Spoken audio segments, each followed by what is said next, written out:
You're listening to the Oneofus.net podcast network.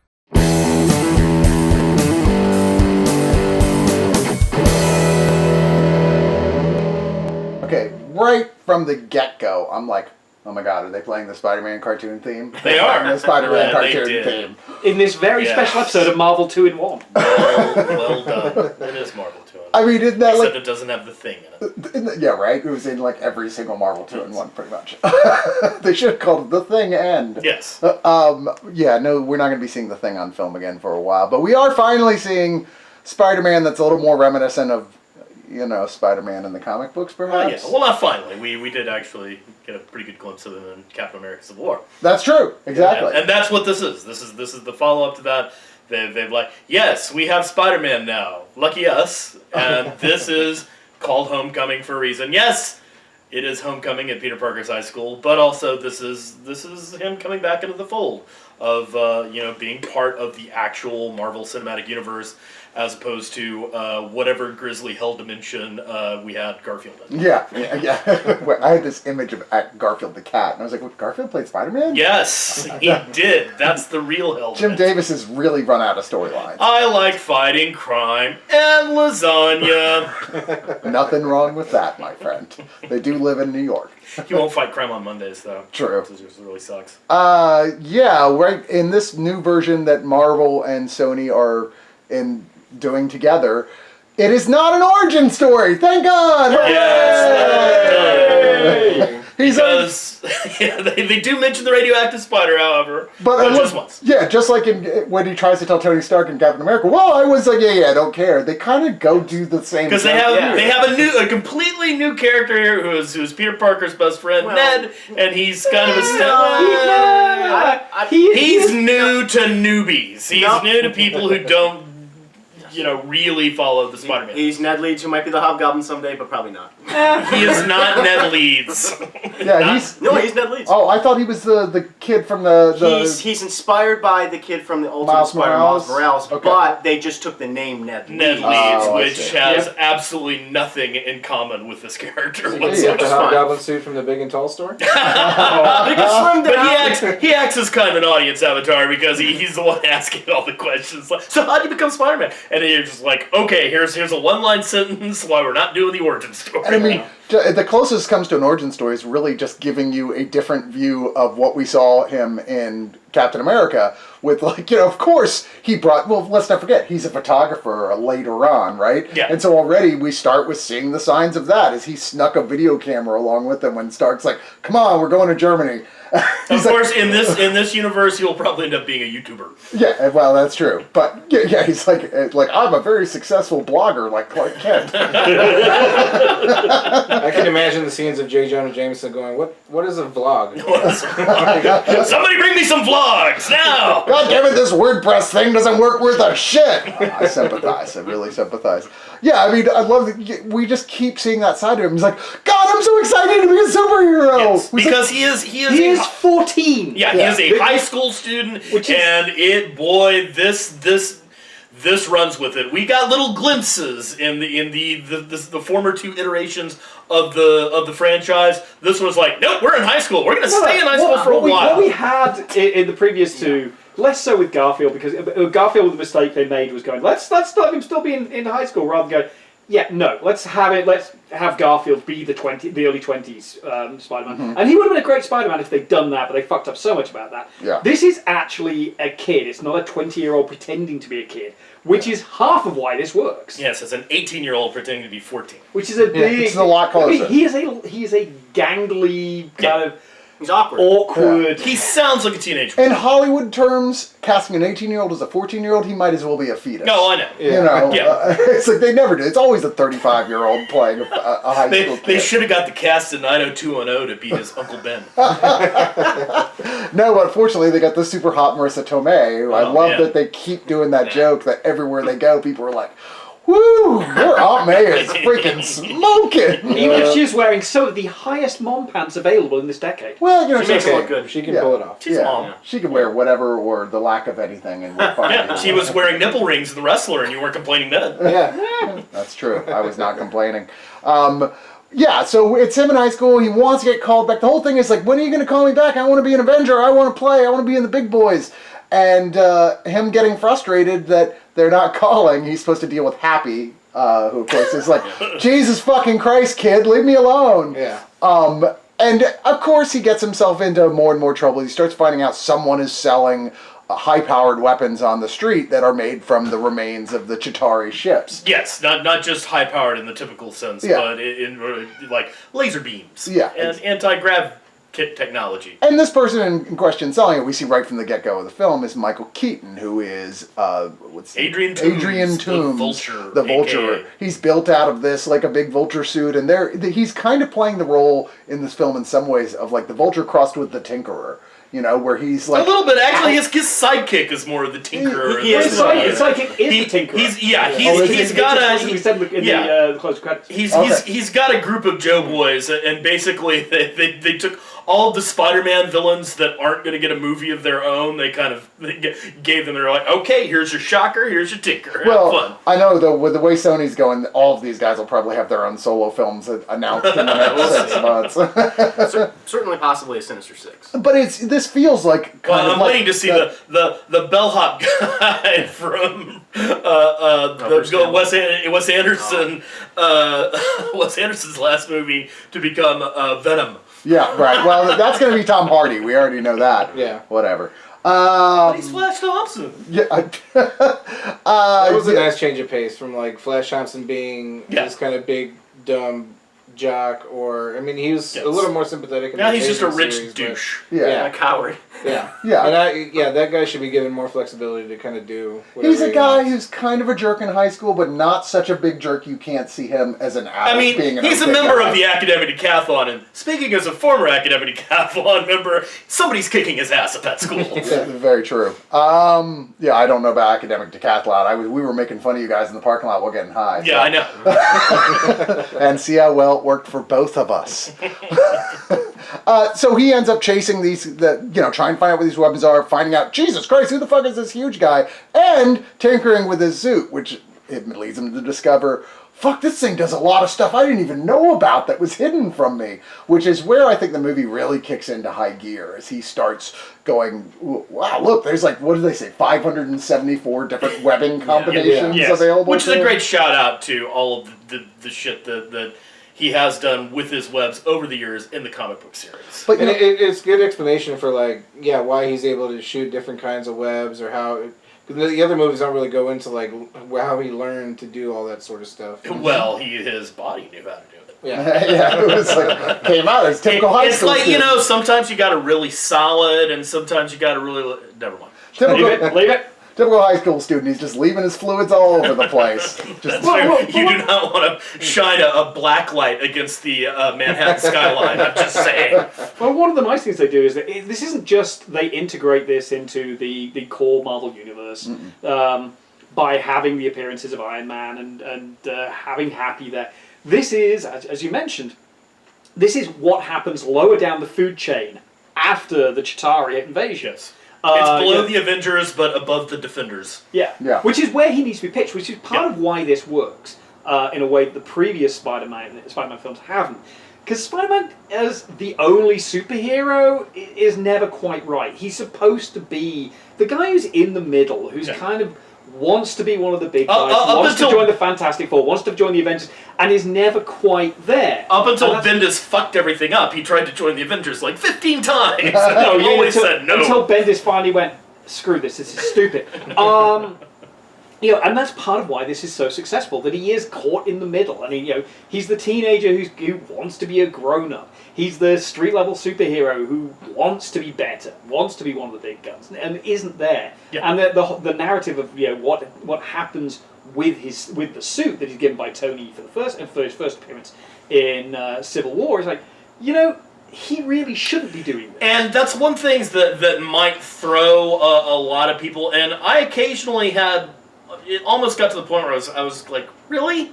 Okay, now I get why you're doing that. Is that he's not your badass Spider-Man of the other two movies. He makes a lot of mistakes in this. he literally face plants a lot. Well, that was a in big this criticism movie. that people had with Raimi Spider-Mans and with especially with Andrew Garfield's, is that he's just so instantly He was fucking automatically good badass, at this. yeah. And this guy, he fucks up constantly. He's on a learning curve. Yeah, exactly. And this is all about that, because what they've made is not really just a superhero movie. They've made a John Hughes style coming of age high school comedy, and those roots are so deeply felt and so visible, even down to like doing a kind of post credits even down to using stinger. even down to using Flock of Seagulls in the fucking soundtrack. I mean, come on. And yellow as well. Yeah. So yeah, deep cut time. It really, I think that's the key to why this works more than anything else, though, is that they have given him so much more humanity than we've ever seen before without feeling like they need to pile on the pathos to do it, which is what the other films did as well. Like, oh, there's got to be so much pathos. And here, it just doesn't feel that way, even though it includes one of the most iconic kind of pathos moments in Spider-Man history. They work it in such a way that, yeah, you really feel it, but you feel charged. It's organic, but I don't know. There's a part of me that's going, really, you want to waste your capital here? Okay. He's got a lot of iconic moments to come. I know. But that is arguably the defining moment of the Ditko run. Yeah, agree.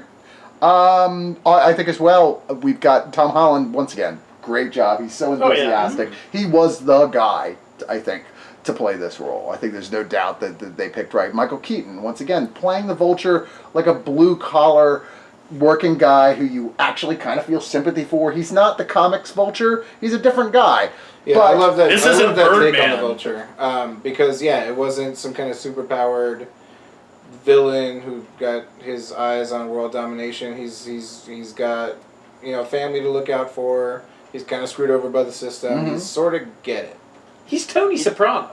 Yeah. I mean, Basically, there's kind of a that classic 90s, early 2000s mob film. He's every well. person that does construction in New York City. Let's be honest. He actually has some depth in the personality. I mean, that's always been, in my opinion, Marvel's biggest struggle when it comes to their villains. Even in some of their, their best films, it's like, but the villain was throwaway. And that's kind of where Tom Holland, I think, he excels here, because, like, thinking back to Cop Car, and a lot of the scenes where Kevin Bacon and the kids were in the car, and how he, brought tension out of those scenes.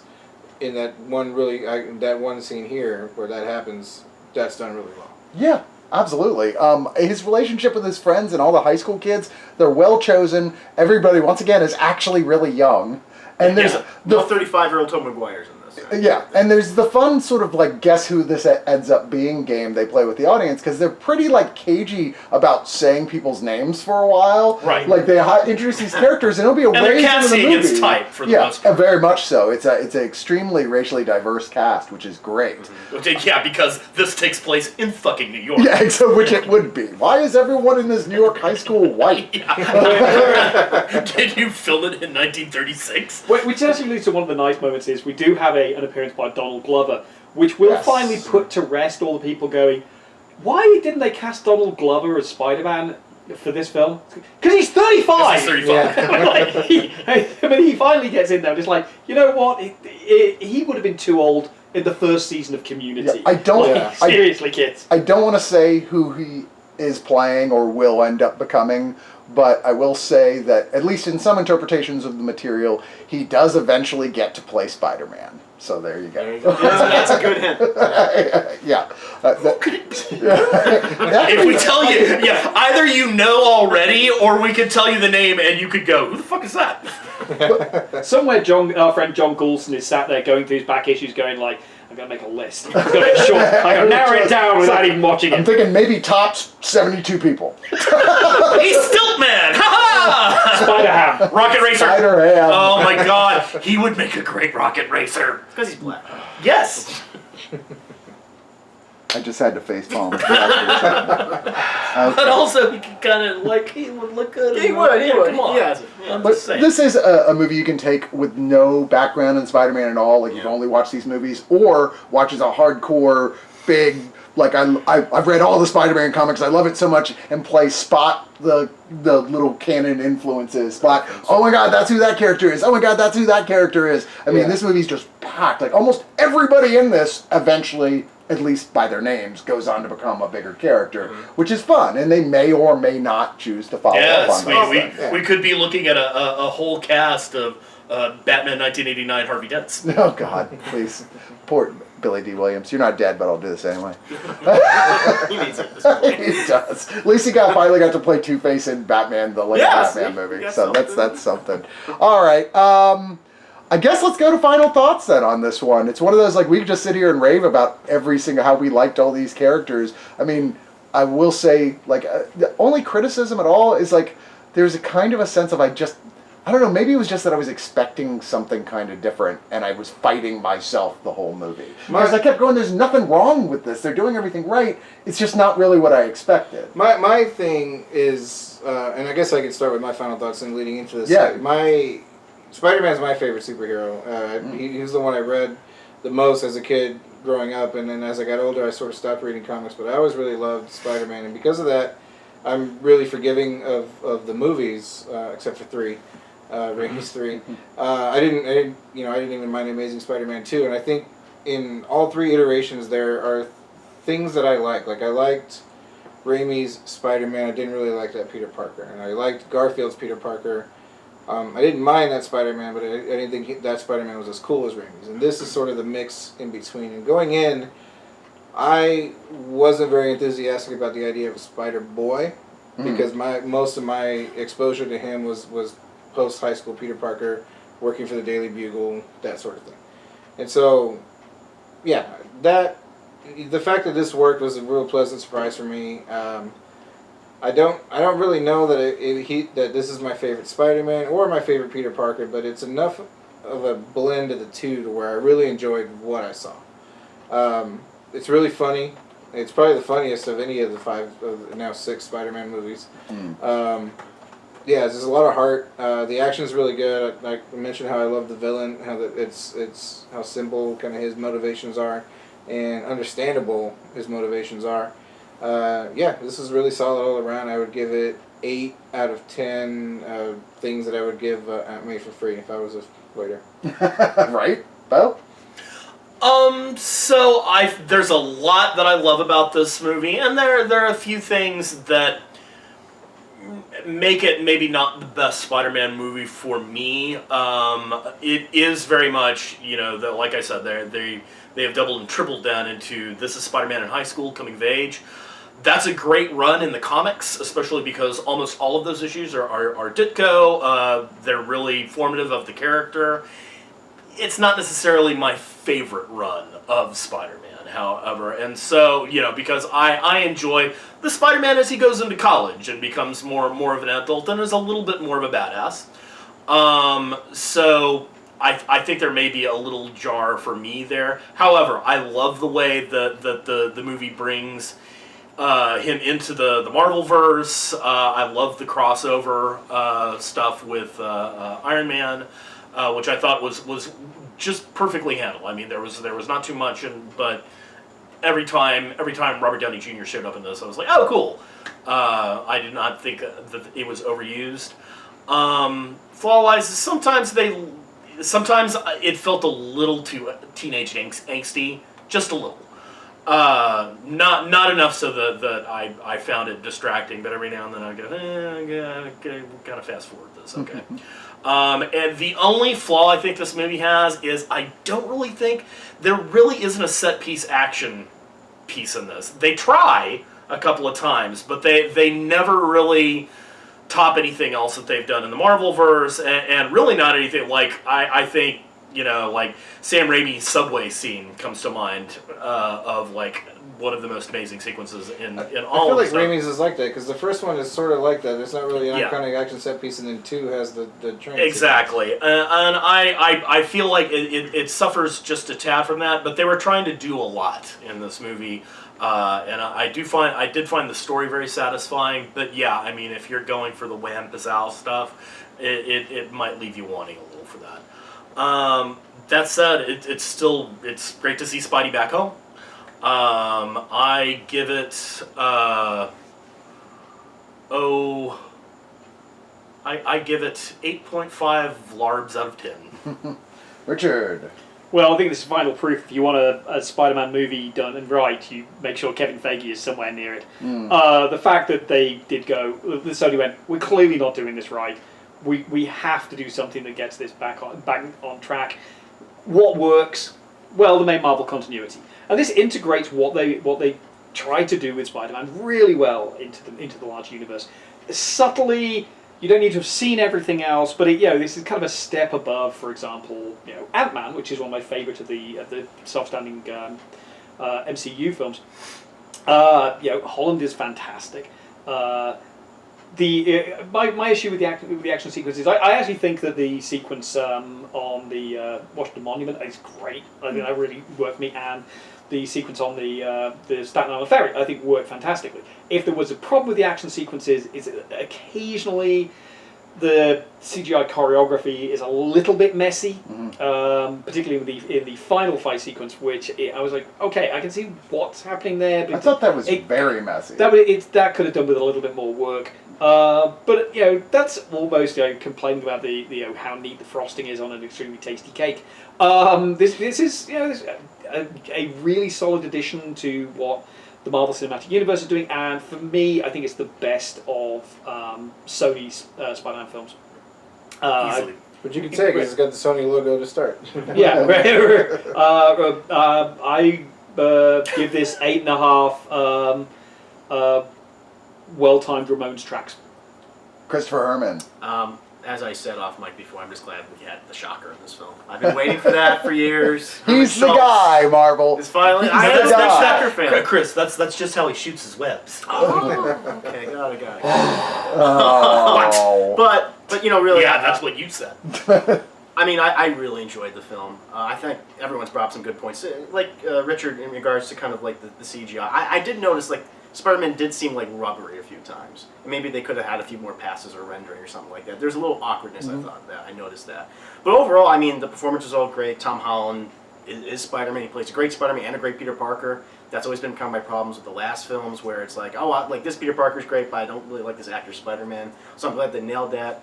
Like all the kids in this film are great. I loved the person who's playing Ned Leeds, the person who played Michelle, and also who played Liz. She was great. Yeah, I thought everyone just had. Yeah, Zendaya, Zendaya, the musician, that's was as Michelle. Michelle, yeah.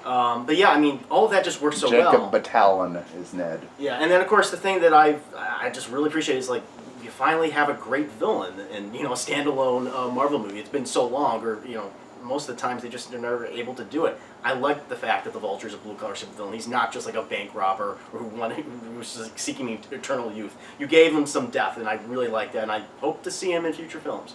Now for myself, I'd probably have to give this 9 out of 10 shock goblins.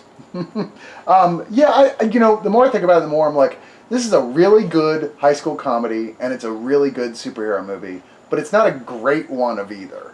But they fuse together perfectly, which, is terrific. That's exactly what Spider-Man should have been all along. But I guess that was maybe that point that kept me from completely being in love here. It never really transcends into a truly great film of either genre. It's almost there. It's so close you can taste it. And yeah, some of the... It's like a cake with fucked up frosting. It is. Wait, Somebody said that. I don't really care what the frosting is. You could just...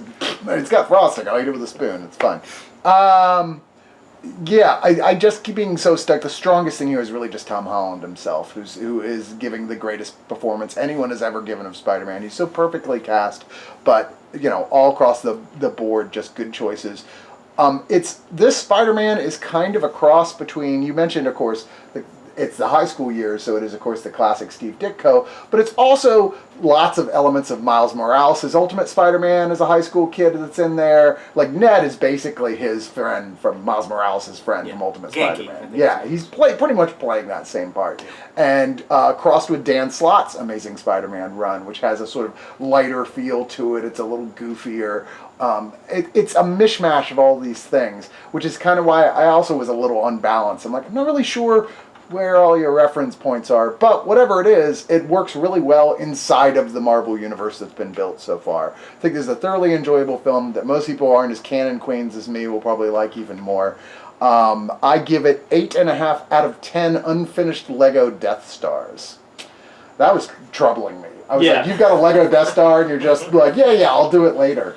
Well, that's one of the great things is you've got a character who, normally when you have something happen to a character, they're like, I must go and do something and be miserable. But he goes, no, I'm 14. I'm going to go fucking make a Lego Death Star. Spot on.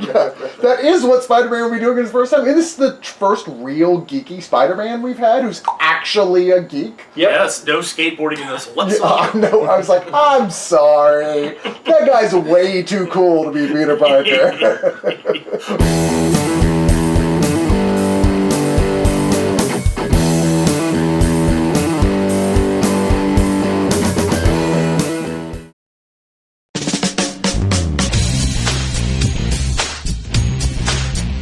Oneofus.net has been your one-stop shop for all things geek for years.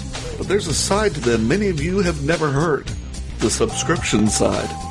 Subscribe and listen to great podcasts like The Breakfast Pub, The Original Gentleman, and the Watch a Movie With Us series. Head on over to Oneofus.net and don't forget your towel.